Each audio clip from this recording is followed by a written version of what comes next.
Si je vous dis que le premier film de l'histoire a été tourné par un cheval et que les frères Lumière n'ont pas inventé le cinéma, me croirez-vous ? Probablement pas. Mais alors à la base, qu'est-ce que le cinéma ? Étymologiquement, le mot cinéma vient du grec kinéma, qui signifie le mouvement. La cinématographie, c'est donc l'écriture du mouvement. On peut donc déjà donner aisément plusieurs définitions au cinéma, une première en tant que simple représentation du mouvement par exemple. De nombreux scientifiques du 19e siècle ont travaillé tour à tour sur l'amélioration des systèmes déjà en place pour l'analyse du mouvement. La création d'une caméra tendait donc bien plus vers un but scientifique qu'artistique. Et donc vous l'aurez bien compris, l'autre définition de la cinématographie qu'on peut donner, c'est celle qui a un sens artistique. Le cinéma qui retranscrit le passé, qui présente le présent et qui anticipe le futur. Toutes ces définitions sont justes et se complètent. Maintenant, pourquoi est-ce que l'invention du cinéma est plus complexe que ce que l'on croit ? Les frères Lumière eux-mêmes le disent, réduire l'invention du cinématographe à leur seul mérite est extrêmement réducteur. Le cinéma, c'est donc le mouvement, ou plutôt une représentation du mouvement par une succession d'images fixes qui crée l'illusion d'un mouvement. Une série de photos finalement. La photo, pour être bref et reprendre une grande encyclopédie en ligne, est née en 1839 avec le daguerréotype, une invention de Louis Daguerre qui vient perfectionner les expériences menées jusque-là. C'est pourquoi vous pouvez retrouver des semblants de photographies datant de bien avant 1839. Pour créer du mouvement, le tout est de transformer ces photos afin de tromper notre œil qui ne voit qu'à 24 images secondes. Cette tromperie s'appelle l'effet Phi et n'a pas attendu le cinéma pour exister. En 1832, le belge Joseph Plateau met au point le phénakistiscope. Je sais, tu ne sais probablement pas ce qu'est le phénakistiscope, je ne t'en veux pas, tu n'es pas le seul. Je vais t'expliquer. Le phénakistiscope, c'est un jouet en forme de disque autour duquel une quinzaine de dessins successifs créent une animation quand on le fait tourner. Basique. L'illusion fonctionne et quand on regarde par la fente, on a vraiment une impression de mouvement. Ce type de jouet s'est développé, perfectionné, mais gardé sensiblement le même procédé. Photographie et illusion d'optique trouveront enfin un chemin d'entente avec les débuts de la chronophotographie. Et en 1878, un cheval. Cette série de photographies peut être considérée comme un court-métrage avec le premier travelling de l'histoire. Elle a d'ailleurs une histoire très intéressante.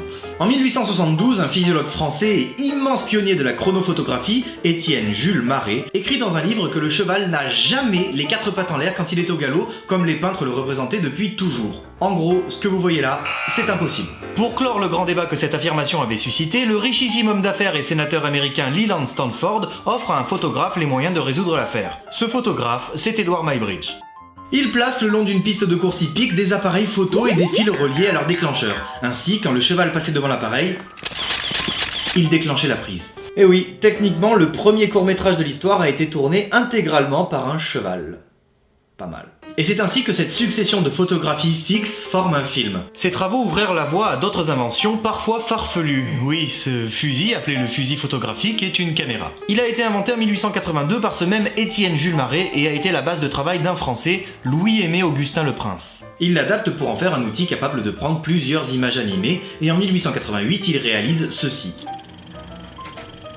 Cette série d'images d'à peine 2 secondes a été tournée en 1888 et n'a pas pu être visionnée avant 1930. Louis le Prince allait disparaître 2 ans plus tard dans des circonstances encore aujourd'hui très floues. On parle parfois d'une guerre des brevets avec Thomas Edison. Toujours est-il qu'il a pris un train Dijon-Paris et qu'il en est jamais sorti, ne pouvant montrer au monde entier ses travaux. Et pour continuer dans le tragique, l'une des personnes filmées dans ces 2 secondes est décédée 2 semaines après l'enregistrement de ces images. Bonne ambiance. Edison, justement, il travaillait à l'époque avec un certain William Dickson.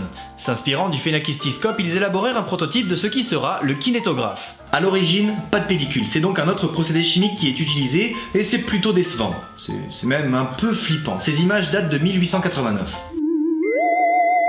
Il faut une avancée majeure pour que cette machine fonctionne, et en 1887, John Carbutt met au point une pellicule destinée à la photographie en nitrate de cellulose. Pour bien s'en rappeler, il suffit de penser à Inglourious Basterds. Ceux qui ont vu le film ont sûrement compris où je voulais en venir, les autres, arrêtez tout, regardez-le. Cette pellicule, qui a l'avantage d'être souple et résistante, sera commercialisée l'année suivante par George Eastman. Il en profite pour mettre en vente les appareils photo dédiés à cette pellicule sous un nom qui nous est familier, Kodak. Edison et Dickson adapteront le film Kodak pour leur kinétographe. Tout bêtement, ils prennent la pellicule de Carbutt destinée à prendre une photo, ils la découpent en longueur pour ensuite former un film. D'ailleurs, petite anecdote, une pellicule c'est composé de plusieurs couches. Une couche solide pour que ce soit solide, une couche photosensible pour que ça puisse réagir à la lumière et puis d'autres couches, et couche en anglais, ça se dit film.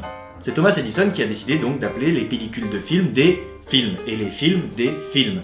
C'est ça que quand tu dis à tes potes ça vous dit on se mate un film? eh ben en fait tu dis Ça vous dit on se mate une couche? et tout ça grâce à Thomas Edison. Après avoir bien rigolé à le découper, il le perfore sur les côtés afin de permettre à un engrenage de venir attraper et faire défiler la pellicule, que ce soit pour la prise de vue ou pour la projection. C'est pour ça que vous voyez des petits trous sur les films, c'est pas pour faire joli quoi. Et c'est avec cet outil qu'il réalise en 1891 plusieurs films dont il ne reste aujourd'hui que quelques secondes. On notera New York Athlete, Men Boxing et surtout Dixon Greeting. Ce dernier film, dont il ne reste plus aujourd'hui que 2 secondes contrairement aux 10 originels, est le premier film à avoir été présenté à un public. C'était en 1891, donc bien sûr à l'époque pas question de diffuser ça dans une grande salle de cinéma. Le kinétoscope de Laurie Dixon ne permettait qu'à une seule personne de visionner le film à la fois. C'est tout de même un véritable succès pour les 150 personnes venues visionner l'œuvre des inventeurs. Plus tard, regrettant la qualité de leur image, Edison modifie ses plans. Il découpe désormais le film de Carbot en lamelles plus larges, 35 mm et non plus 19. Il fait défiler son film de façon verticale avec des trous non plus sur un seul mais sur les 2 côtés de la pellicule, donnant ainsi une image au format paysage. Format paysage, 35 mm, 2 côtés de la pellicule perforée. Thomas Edison vient de poser les standards du cinéma qui sont encore aujourd'hui d'actualité et nous ne sommes qu'en 1891. Entre 93 et 95, Dixon réalisera environ 70 films. Leurs appareils pouvant filmer jusqu'à 48 images secondes pour des raisons purement optiques, cela signifie malgré tout qu'on avait beau être au début du cinéma, le slow motion venait d'être inventé comme on peut le voir sur ce film de boxe. En 1894, Edison décide de coupler son invention, le phonographe, au kinétographe, et ainsi est né le tout premier film sonore.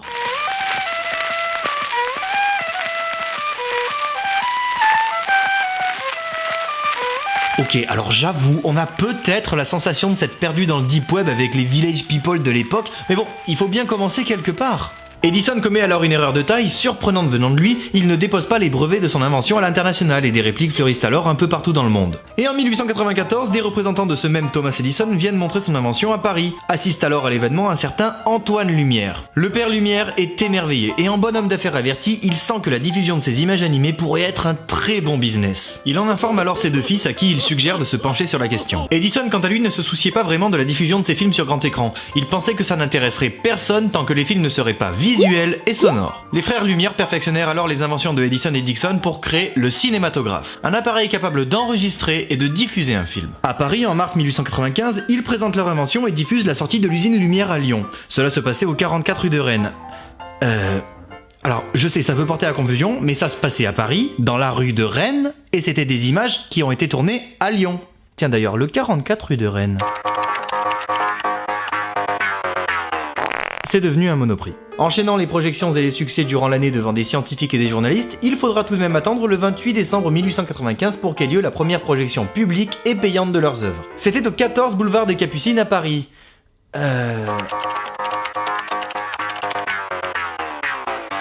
C'est devenu un magasin de fringues. Thomas Edison a raté le coche en manquant de discernement et a pâti du sens des affaires des frères Lumière. Mais ce sont bien ces inventions qui sont restées aujourd'hui le standard. Sa pellicule perforée est de bien meilleure qualité que celle des frères Lumière. Et par ailleurs, c'est aussi lui qui mettra en place le standard de 2 appareils distincts pour enregistrer un film et pour le diffuser devant un public. D'ailleurs, on l'a déjà dit, mais même le mot film provient d'Edison, puisque les frères Lumière, quant à eux, parlaient de vue.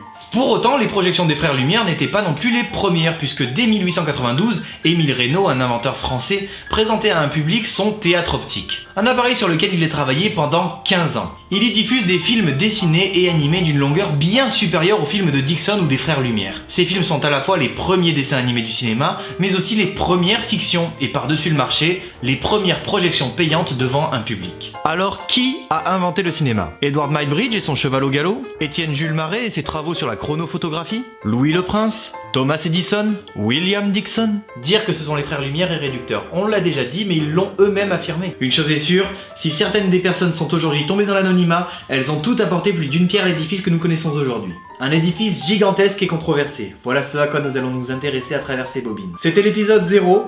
À bientôt.